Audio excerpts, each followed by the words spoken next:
No fim das contas, as pessoas que são parte de um casal se apaixonam por outras pessoas, que também são parte de um casal ou então estão solteiras. Isso acontece o tempo todo e talvez seja doloroso, mas pelo menos é alguma coisa que é possível dizer e compreender. Eu sou o Rafael Caneca, o pacote por trás do pacote de textos, e vem comigo ouvir um pouquinho sobre esse Amanhã Teremos Outros Nomes, do argentino Patrício Prom. Vamos nessa?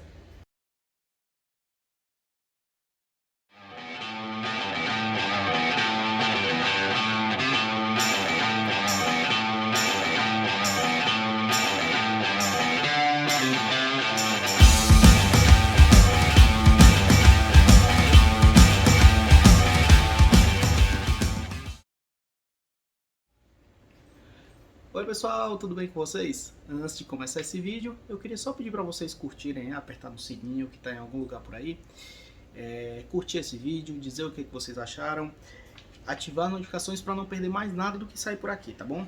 Não se esquece também, estou pedindo mais uma vez de curtir e comentar ao final do vídeo, tá bom?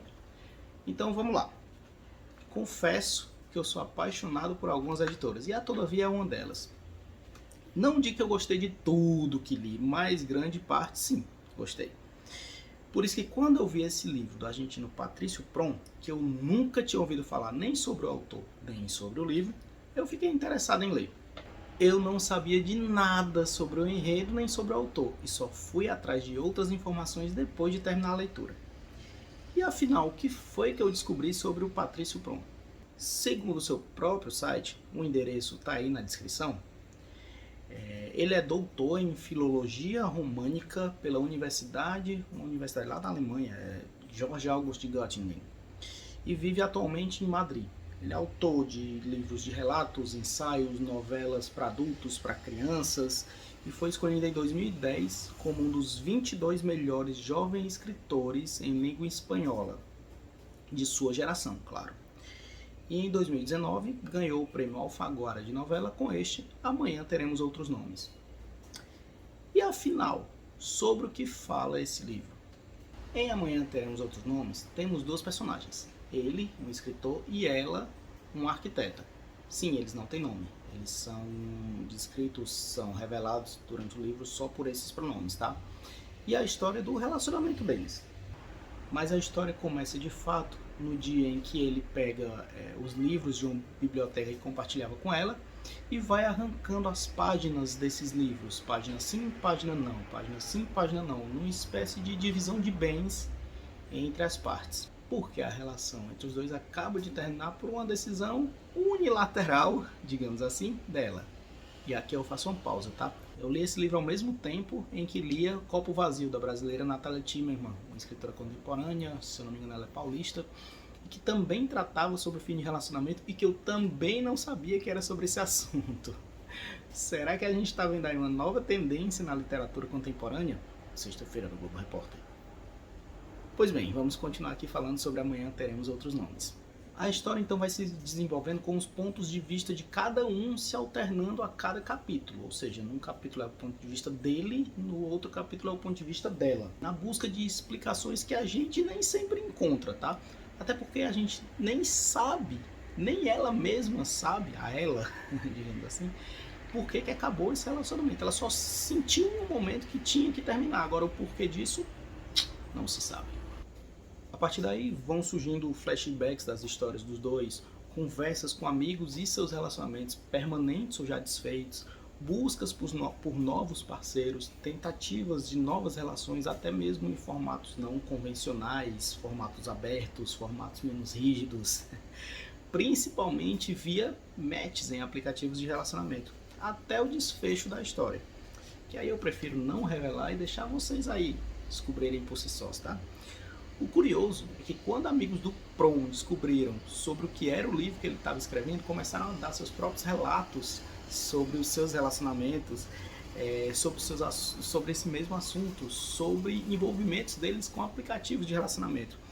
O autor, inclusive, chegou a se cadastrar em alguns desses aplicativos para tentar descobrir um pouco mais sobre eles, como é que funcionavam, como é que se comportavam as pessoas que estavam nesses aplicativos, mas segundo ele mesmo declarou, as pessoas se afastavam quando descobriam que ele era, e ele revelava isso, que ele era um escritor casado que estava lá fazendo uma espécie de pesquisa de campo, né?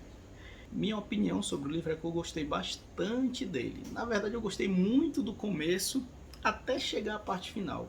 No final, eu achei que o autor acelerou um pouco demais a história, como se ele tivesse com aquele sentimento de quero acabar logo, quero me livrar logo disso, que acabou deixando um gostinho de quero mais. Nada que vai invalidar toda a obra, tá? Mas é um ponto que eu tenho que ressaltar aqui. Outra coisa que me incomodou um pouco foi o fato de as personagens não terem nomes. E aqui eu não falo só dos protagonistas, não. As personagens secundárias, os amigos dele e dela, também são apresentados só por iniciais. Aliás, a F, a BG, a M. Eu até entendo o conceito que ele quis empregar por trás disso. Inclusive o Prom falou sobre o assunto em uma entrevista que ele deu ao Correio Brasiliense. E aqui eu abro aspas para o Patrício Prom, tá?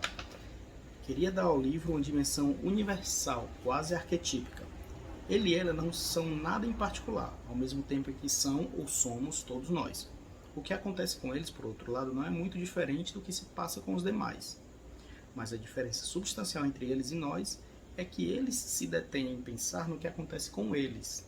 E ao fazê-lo, conquistam uma liberdade e uma autonomia que muitos não parecem recordar que alguma vez tiveram.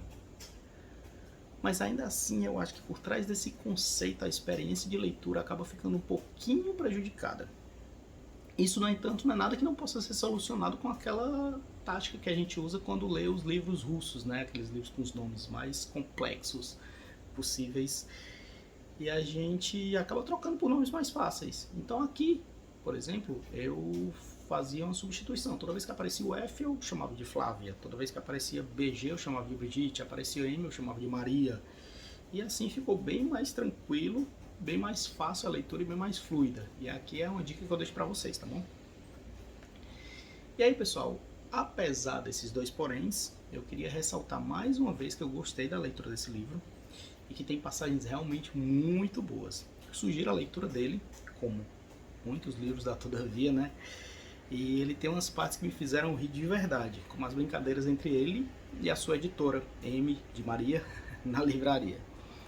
E por último, eu deixar aqui só uma curiosidade, que o Patrício Prom ele tem uma ligação forte com o Brasil. Em 2018, ele veio participar da 4ª Bienal Brasil do Livro e da Leitura, em Brasília. E inspirado por essa visita, na qual ele foi acompanhado pelo amigo, escritor e que traduziu essa obra, amanhã teremos outros nomes para o português, Gustavo Pacheco, decidiu incluir a cidade num dado momento como cenário desse livro. Ele justificou a escolha na mesma entrevista que eu já falei antes ao Correio Brasiliense. Ele falou isso aqui: fiquei fascinado pela arquitetura, claro, mas também pela forma como essa arquitetura nunca chegou a cumprir sua promessa de uma transformação radical da experiência de viver em uma cidade. Ela não torceu nem pôde se opor à natureza humana, sendo que foi na verdade transformada por ela, convertida em outra coisa, quem sabe até mais interessante. Algo similar acontece com ela no romance. Em Brasília, compreende que nem toda a racionalidade deste mundo nos protege frente à insensatez que somos, frente às coisas que desejamos. Para quem já leu o livro e é de Brasília ou conhece a cidade, concorda ou discorda? Me conta aí. Pessoal, então é isso. Se vocês lerem ou já leram, amanhã teremos outros nomes do Patrício Prom. Esse livro aqui que saiu pela Todavia, mas eu li em e-book, tá? Se eu não me engano, ele tem 100 e algumas páginas, não sei o número exato, porque como eu estou dizendo, eu li pelo e-book. É com tradução do Gustavo Pacheco.